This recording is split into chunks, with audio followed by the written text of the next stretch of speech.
할렐루야! 주님 부활하셨습니다. 사랑하는 주님의 제자들 여러분, 오늘 부활절기 네 번째 주일을 맞아 주님 부활로 말미암은 중생의 생명력이 여러분 모두에게 함께 하시기를 기도합니다.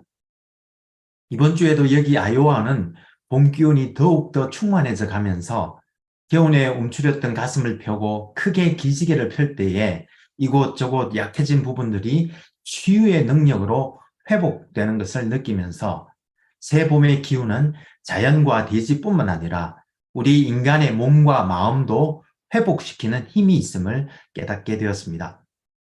이곳저곳에서 움튼 개나리들과 여기저기 꽃망울들을 터뜨리기 시작한 각종 봄꽃들이 여러분들이 계시는 일리노이와 미시간과 뉴욕에도 가득하시고 모두 건강하시기를 기도합니다. 오늘 이렇게 기쁜 부활절기 네 번째 주일 날 아침에 하나님의 영광의 예배에 초대받고 함께 하신 여러분 모두를 환영하며 사랑의 주님, 부활의 주님, 또 만물의 생명력을 주시는 성령님을 예배하는 자리로 함께 나갔으면 좋겠습니다. 잠자는 자여 깨어서 죽은 자들 가운데서 일어나라. 그리스도께서 너에게 비추이시리라. 하늘과 땅들아 기뻐하라. 주님 부활하셨도다. 온 땅의 인생들아 독생하신 아들 예수를 죽은 자 가운데서 살리신 하나님 아버지를 찬송할지로다. 같이 기도하심으로 주님 은혜의 보좌 앞으로 나가시겠습니다. 거룩하신 하나님 아버지, 오늘 부활절기 네 번째 주일을 맞아 온 세상 가득한 봄 기운과 함께 우리들 모두도 부활의 생명력으로 일어나게 해주시니 감사와 찬송을 올려드립니다. 하나님 아버지, 지금 이 시간 우리가 성령과 진리로 하나님께 예배드릴 때에 여기 함께한 모든 주님의 백성들에게 영광으로 임하여 주옵시고 우리 주 예수 그리스도의 은혜와 성령의 생명력이 우리 모두의 가슴을 충만하게 하여 주옵시되 저희들이 올려드리는 감사와 찬송과 영광과 존귀를 하나님 아버지 홀로 받아 주옵소서. 영광의 주님, 우리 주님 예수님 이름으로 기도합니다. 아멘. 오늘 하나님께서는 지난주에 이어서 베드로전서 2장 11절에서 25절 말씀을 통해서 우리들에게 말씀하십니다. 제가 읽어드릴 때에 여러분의 마음에 하나님께서 친히 말씀해 주실 줄 믿습니다. 이것은 하나님의 말씀입니다. 사랑하는 자들아, 그류민과 나그네 같은 너희를 권하노니 영혼을 거슬려 싸우는 육체의 정욕을 제어하라. 너희가 이방인 중에서 행실을 선하게 가져 너희를 악행한다고 비방하는 자들로 하여금 너희 선한 일을 보고 오시는 날에 하나님께 영광을 돌리게 하려 함이라. 인간의 모든 제도를 주를 위하여 순종하되 혹은 위에 있는 왕이나 혹은 그가 악행하는 자를 징벌하고 선행하는 자를 포상하기 위하여 보낸 총독에게 하라. 곧 선행으로 어리석은 사람들의 무식한 말을 막으시는 것이라. 너희는 자유가 있으나 그 자유로 악을 가리는 데 서지 말고 오직 하나님의 종과 같이 하라. 무사람을 공경하며 형제를 사랑하며 하나님을 두려워하며 왕을 존대하라. 사환들아 범살에 두려워함으로 주인들에게 순종하되 선하고 관용하는 자들에게만 아니라 또한 까다로운 자들에게도 그리하라. 부당하게 고난을 받아도 하나님을 생각함으로 슬픔을 참으면 이는 아름다우나 죄가 있어 매를 맞고 참으면 무슨 칭찬이 있으리요. 그러나 선을 행함으로 고난을 받고 참으면 이는 하나님 앞에 아름다우니라. 이를 위하여 너희가 부르심을 받았으니 그리스도도 너희를 위하여 고난을 받으사 너희에게 본을 끼쳐 그 자취를 따라오게 하려 하셨느니라. 그는 죄를 범하지 아니하시고 그 입에 거짓도 없으시며 욕을 당하시되 맞대어 욕하지 아니하시고 고난을 당하시되 위협하지 아니하시고 오직 공의로 심판하시는 이에게 부탁하시며 친히 나무에 달려 그 몸으로 우리 죄를 담당하셨으니 이는 우리로 죄에 대하여 죽고 의에 대하여 살게 하려 하심이라. 그가 채찍에 맞음으로 너희는 나음을 얻었나니 너희가 전에는 양과 같이 길을 잃었더니 이제는 너희 영혼의 목자와 감독 되신 이에게 돌아왔느니라. 이것은 하나님의 말씀입니다. 다 같이 감사합니다, 하나님. 잠시 기도하시겠습니다. 오 주님, 지금 이 시간 하나님의 말씀을 듣기를 원합니다. 하늘의 지혜와 진리의 말씀을 들을 때에 성령의 조명하심으로 우리의 마음을 여시고 말씀을 깨닫게 하여 주옵시되 주님의 생명의 말씀에 순종하는 은혜를 더하여 주옵소서. 부활의 능력으로 우리를 중생시켜 주셔서 거룩한 사랑의 삶을 살게 하시는 우리 주님 예수님 이름으로 기도합니다. 아멘. 여기에 함께 하신 모든 분들에게 특별히 오늘 부활절기 네 번째 주일을 맞아 우리 아버지 하나님의 사랑과 우리 주 예수 그리스도의 은혜가 충만하시기를 기도합니다. 오늘은 월터 윙크가 지은 예수와 빅폭력 저항에 나오는 내용을 잠시 소개해 드릴까 합니다.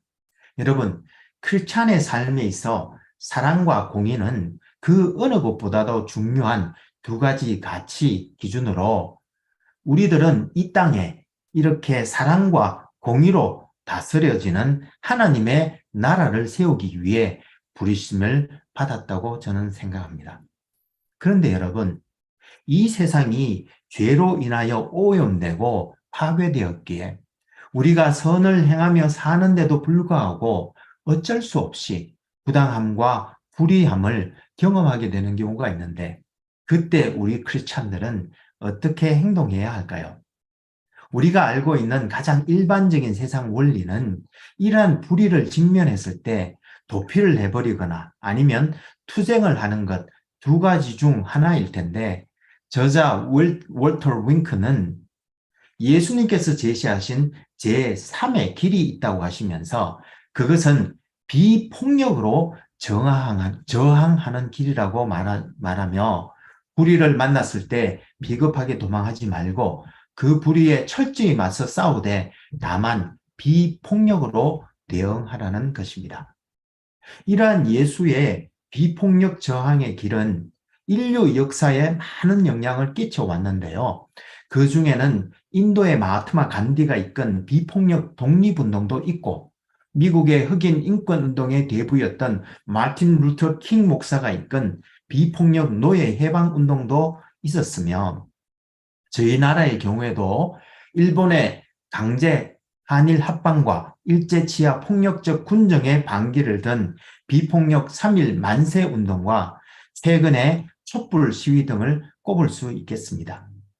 그런데 이렇게 불의와 폭력에 비폭력으로 맞서야 하는 이유는 실은 폭력을 통해서 폭력 문제를 해결하는 것은 폭력 시스템의 순회를 바꿀 수 있을지는 모르겠지만 폭력의 근본적인 문제를 해결할 수는 없기 때문인데 따라서 결국 폭력이라는 악에 대항하여 이길 수 있는 길은 비폭력으로 저항함으로써 폭력이라는 악의 본질을 세상에 드러내고 결국 그 폭력이 가진 힘이 스스로 와해되도록 하므로 폭력 시스템의 문제를 해결하여 그 룰마저 바꾸는 근본적인 변화를 가져올 수 있기 때문이라고 말하고 있습니다.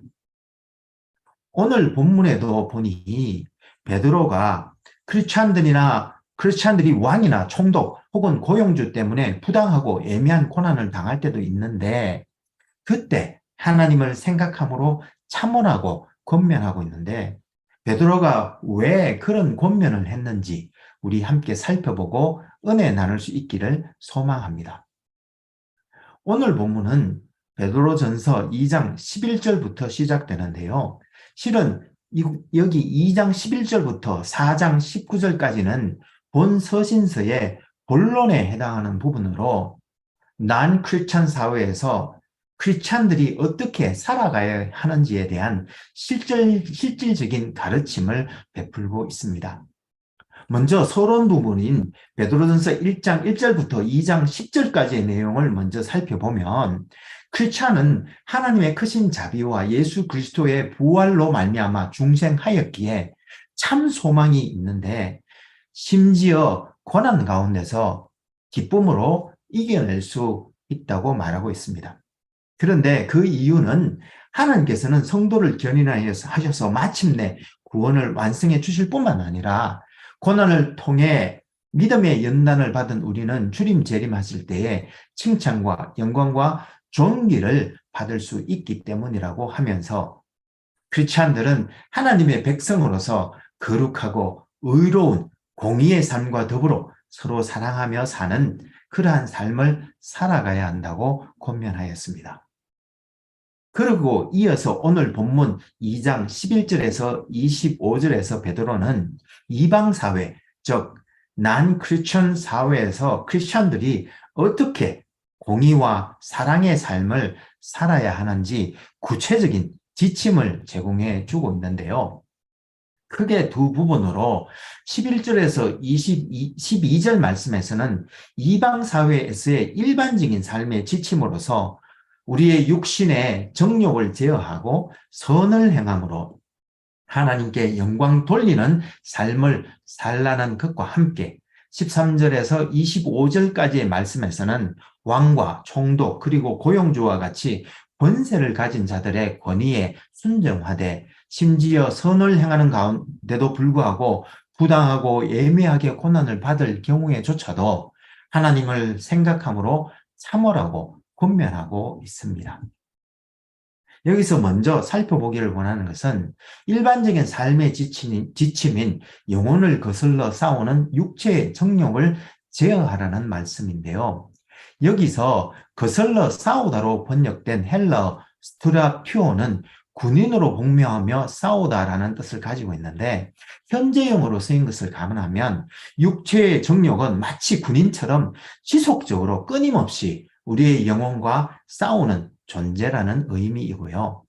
제어하라라고 번역된 헬라어 아페코는 멀리하다, 피하다, 삼가다라는 뜻을 가지고 있는데 현재형으로 쓰인 것을 고려하면 지속적으로 육신의 죄된 욕구를 멀리하고 그것에 빠지지 않도록 삼가하라는 의미입니다. 따라서 우리 크리스찬들이 이방인, 즉 믿지 않는 사람들 앞에서 선을 행하며 살기 위해서는 무엇보다도 먼저 자신 속에서 끊임없이 일어나는 육신의 정욕을 멀리하고 그 정욕에 빠지지 않도록 삼가해야 한다고 말씀하고 있는 것입니다.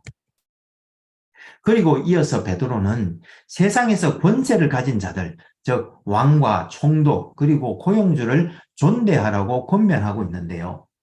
이러한 크리스찬의 삶은 17절에 가장 기본적인 사회생활 지침으로부터 나오는데 그것은 하나님을 두려워하고 믿음의 식구들을 사랑하며 모든 사람을 존중하되 왕을 공경하라는 말씀인 것입니다. 이를 좀 더 부연 설명해 보면 창조주시요 섭리주시요 심판주 되신 하나님을 경외하고 주께서 그의 핏값 주고 사신 형제 자매들 간에 서로 사랑하되 하나님 형상의 담지자인 인간의 존엄성을 인정하여 모든 사람을 존중하고 특별히 하나님께서 세상을 다스리기 위해 세우신 권위자들, 즉 왕과 총독 그리고 주인을 공경하여 순종하라고 권면하는데 여기서 모든 사람을 존중하라와 왕을 공경하라 에는 같은 헬라어 단어 티메오를 사용한 것을 보면 그 존대함에 차이를 두라는 말은 아닌 반면에 그 존대의 이유는 달리 설명했는데요. 모든 사람을 존중해야 하는 이유가 모든 인간은 인간의 형상 담지자로서 존엄성을 가지고 있기 때문인 반면에 권세 있는 자들을 존대해야 하는 이유는 로마서 13장 1절 말씀처럼 모든 권세는 다 하나님께서 정하신 것으로 그들이 가진 권세가 하나님께로부터 왔기 때문이라고 말씀하고 있습니다. 그런데 이렇게 하나님께서 주신 권위를 존중하여 순종하라는 말씀은 실은 구약의 십계명에도 나오는 말씀인데 십계명의 두 파트, 즉 하느님 사랑과 이웃 사랑 중 두 번째 파트인 인간 관계에 대한 6개의 계명 중에 첫 번째 계명인 제5계명이 바로 내 부모를 공경하라는 계명인데, 실은 이 계명도 같은 맥락으로 모든 인간들은 주 안에서 다 평등하고 존엄하지만, 특별히 하나님께서는 이 세상을 다스리실 때에 부모나 왕처럼 권위자를 세우셔서 질서를 유지해 가시기에 이렇게 하나님께서 세우신 권위자를 공경하고 그 질서에 순종하라고 말씀하셨던 것입니다. 그래서 다윗도 보면 사울 왕에게 쫓겨다니던 중에도 사울을 죽일 수 있는 기회가 몇 번이나 있었는데 사울 왕을 죽이지 않았습니다. 그 이유는 사울을 기름 부어 왕으로 세우신 이가 바로 하나님이셨기 때문이었습니다. 따라서 우리도 이 땅에 살면서 하나님께서 세우신 권위자들을 존대하고 또 그들이 하나님을 접대하라고 하지 않는 한 그 권위에 순종함으로 부재불식간에 하나님의 권위에 도전하는 죄를 짓지 않도록 해야 할 줄로 믿습니다. 그리고 여기서 베드로는 한 가지 더 권면하고 있는데요. 그것은 선을 행하며 살았는데도 불구하고 권위자들로부터 부당히 혹은 애매하게 고난을 받을 경우에 하나님을 생각함으로 참으라고 권면하고 있는데요. 여러분, 그 이유가 무엇일까요? 오늘 본문을 보면 그 이유는 첫째, 그것이 하나님께서 우리를 부르신 뜻이기 때문이며, 둘째로 예수님께서 그러한 본을 보여주시고 그 자취를 따라오게 하셨기 때문이며, 셋째로 그것은 하나님께서 참되신 심판자가 되심을 인정하는 행위이기 때문이며, 마지막으로 그렇게 행할 때에 우리의 깊은 죄성을 치유받을 수 있기 때문이라고 말씀하고 있는데요. 첫째, 우리가 선을 행하는데도 불구하고 부당한 고난을 받을 때 참아야 하는데, 그 이유가 이를 위하여 우리가 하나님의 부르심을 받았기 때문이라고 하는데, 여러분, 이 말은 무슨 말일까요? 이 말을 이해하기 위해서는 먼저 하나님께서 의도하신 하나님 나라의 삶의 방식에 대해서 함께 생각해 볼 필요가 있는 것 같습니다. 여러분, 하나님께서 온 세상을 처음 창조하셨을 때 우리가 어떻게 살기를 바라셨을까요? 무슨 말인가 하면 모든 사람들이 다 하나님처럼 완전하여서 완벽한 선을 행하고 또 불편부당하거나 애매한 상황이 발생하지 않는 그런 세상을 의도하시고 인간 세상을 창조하셨을까요? 다른 말로 하면 인간이 어떤 행동을 할 때 상대방의 마음과 상황을 잘 알고 사전에 철저하게 따져본 후에 완벽하게 행동하는 그런 세상을 염두에 두고 이 세상을 창조하셨고, 또한 그렇게 완벽한 인간을 창조해 주셨을까요? 여러분, 어떻게 생각하세요? 성경을 보면 그렇지 않은 것 같습니다. 하나님은 이 세상과 인간을 창조하실 때에 영원한 구속 언약, 즉 은혜의 언약을 바탕으로 하여 창조하셨습니다. 인간이 행한 대로 철저하게 심판하는 그런 세상이 아니라 잘못했더라도 용서받을 수 있는 은혜가 있는, 그렇게 은혜로 다스려지는 세상을 창조하셨던 것입니다. 그래서 하나님께서 창조하신 인간이 부당하게 하나님의 권위와 질서에 도전했을 때 그들에게 은혜를 베풀어 가죽옷도 지어 입혀주시고 원시 복음의 소망을 선포해 주셨던 것인데, 그날 이후 오늘에 이르기까지 우리 인간들이 회개하고 돌아오기를 오래 참고 기다려 주시고 있는 것입니다. 그렇습니다.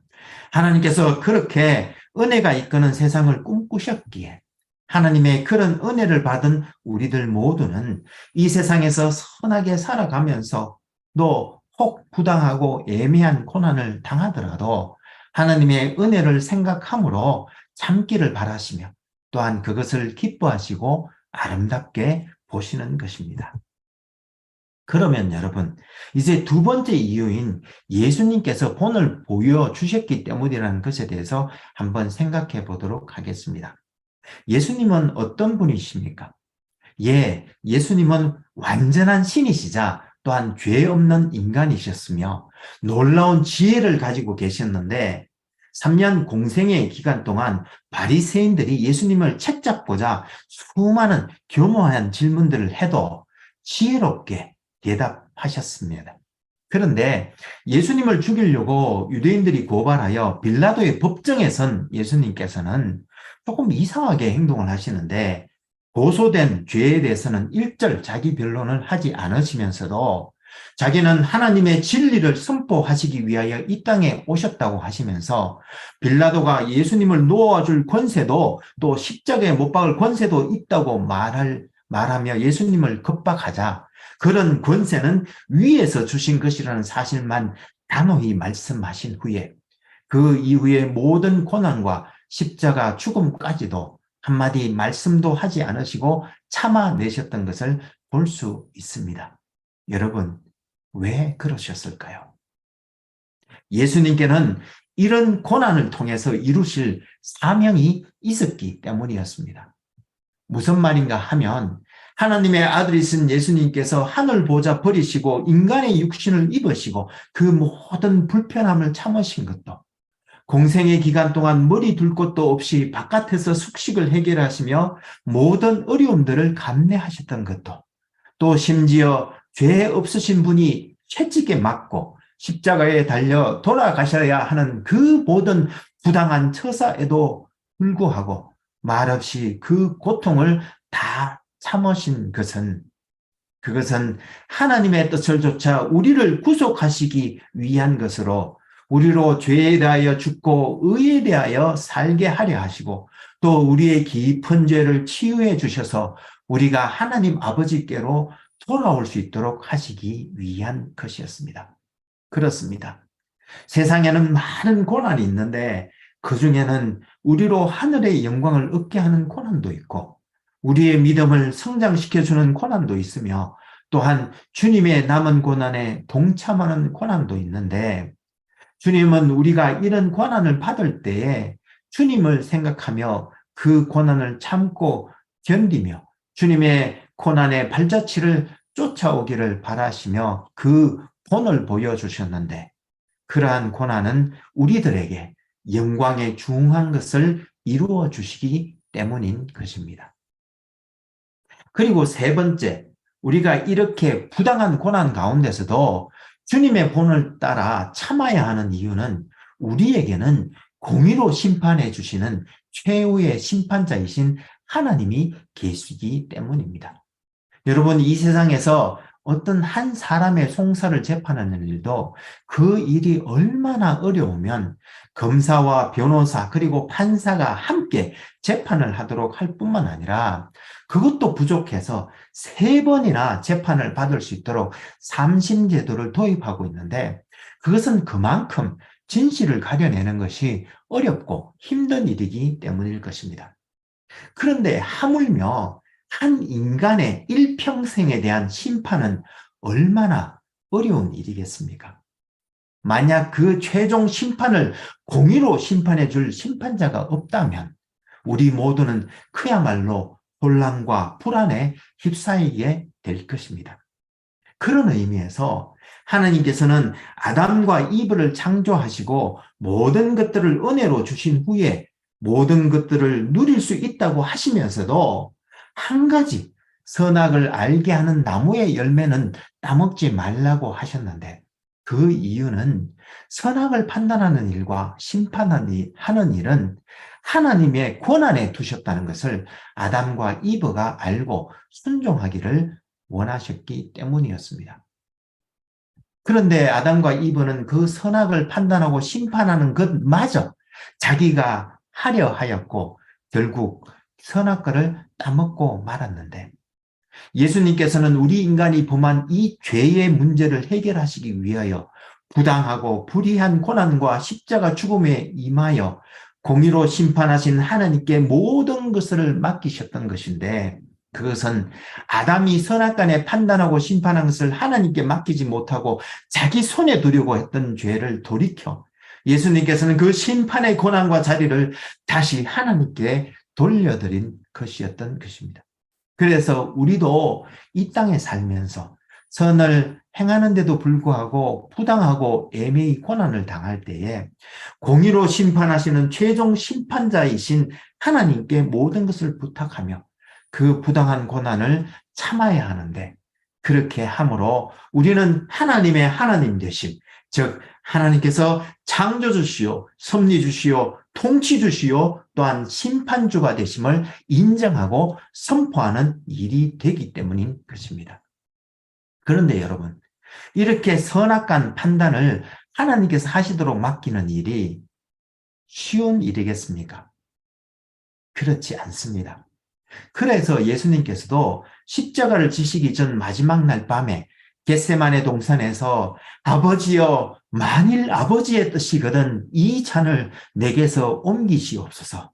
그러나 내 원대로 마시옵고 아버지의 원대로 되기를 원합니다 하고 하시며, 땀이 땅에 떨어지는 핏방울 같이 되도록 힘쓰고 애써 기도하셨던 것입니다.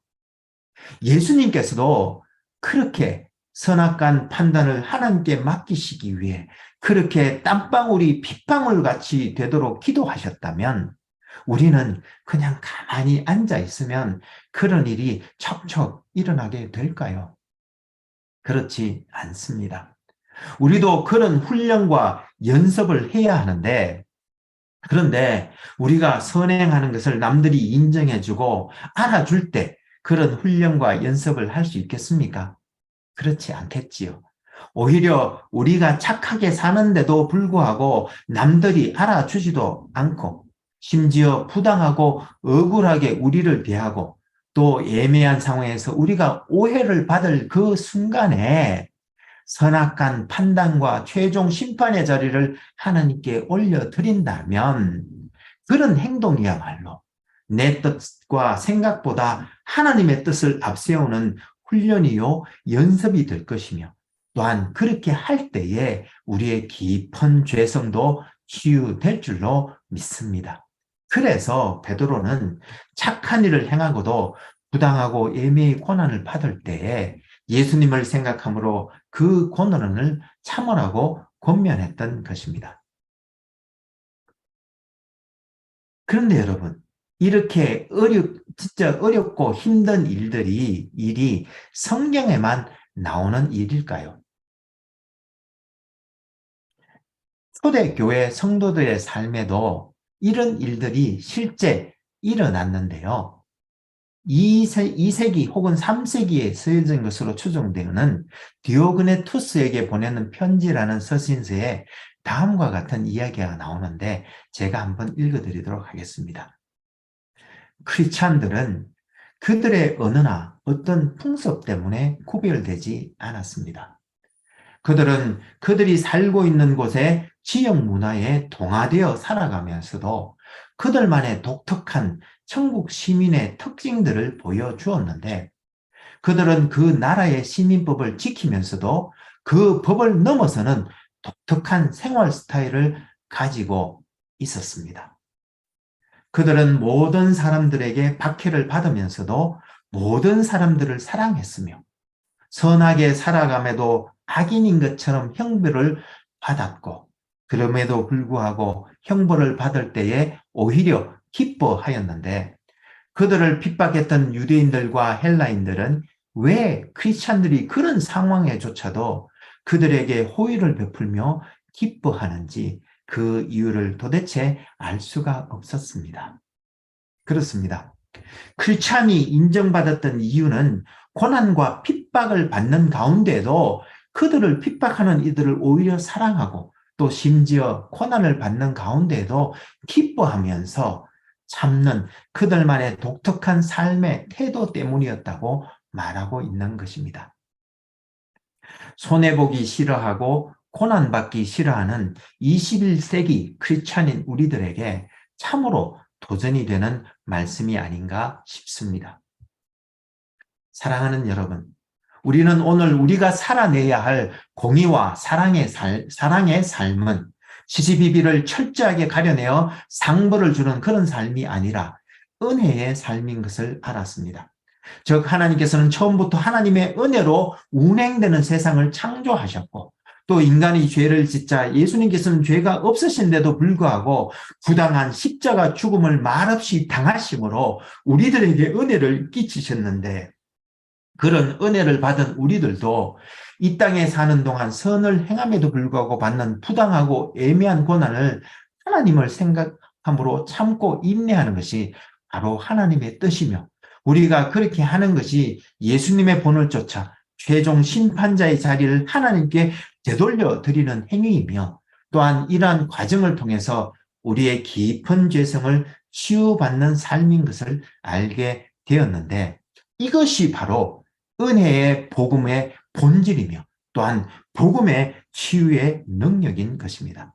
사랑하는 여러분, 혹 이 자리에 선을 행하는데도 불구하고 애매히 부당하게 고난을 당해 가슴 아파하는 이들이 있으십니까? 그렇다면 우리의 모든 것을 아시고 공의로 심판하실 하나님께 그 속상하고 억울한 마음을 모두 털어놓고 그분께 모든 것을 맡기고 그 부당하고 애매한 고난을 참고 인내하시는 결단을 저와 함께 하시지 않으시겠습니까? 그래서 복음 안에 있는 하나님의 참된 은혜를 누리시지 않으시겠습니까? 그럼 우리 함께 주님께 기도하면 좋겠습니다.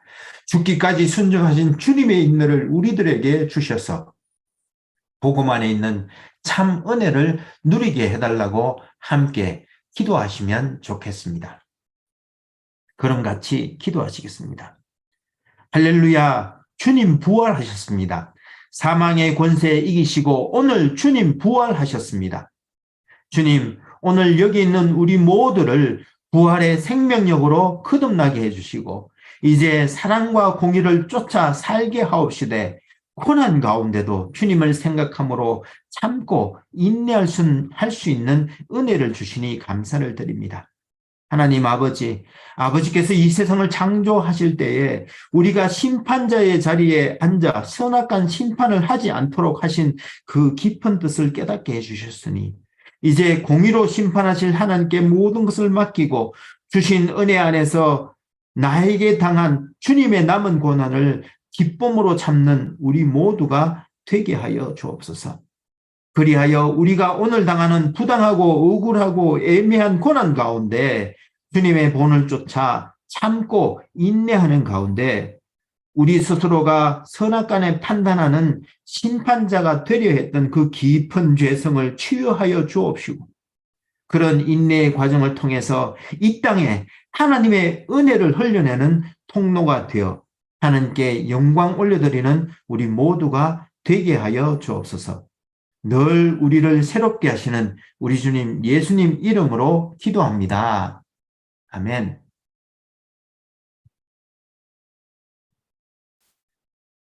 이제는 주님 주신 거듭남 안에서 이 땅에 공의와 사랑을 선포하는 삶을 살되 오히려 선을 행함으로 부당하고 애매한 고난을 받을 때에조차도 주님의 본을 따라 말없이 참고 인내하며 주님의 은혜의 통로가 되어 살기로 다짐하는 하나님의 거룩한 백성들 위에 우리 주 예수 그리스도께서 부당한 십자가를 지심으로 이루신 그 놀라운 은혜와 하나님 우리 아버지의 크신 사랑과 우리로 고난 가운데 참고 인내할 수 있는 힘과 능력을 주시는 성령님의 은사와 능력 주심과 교통 교제케 하심이 이제부터 영원히 함께 하옵시기를 간절히 축원하옵나이다. 아멘. 감사합니다, 여러분. 천지에 충만한 봄의 생명력이 우리의 몸과 마음도 회복시키는 이 봄날에 우리가 행한 대로 갚지 아니하시고 은혜를 주시되 우리가 받을 고난을 대신 말없이 참고 인내하신 우리 주 예수 그리스도의 은혜가 여러분에게 풍성한 복된 날 되시기를 소망하며 모쪼록 건강하고 행복한 부활절기 4번째 주일 보내시기를 기도합니다. 혹 여러분들 중에 저희 주님의 교회를 도우시기를 원하시는 분은 페이팔 계정 info@churchbeyondborders.com으로 헌금해 주시면 감사하겠습니다. 그럼 다음 주에 다시 은혜로 만나 뵙겠습니다. 사랑합니다. 감사합니다. 축복합니다. 바이.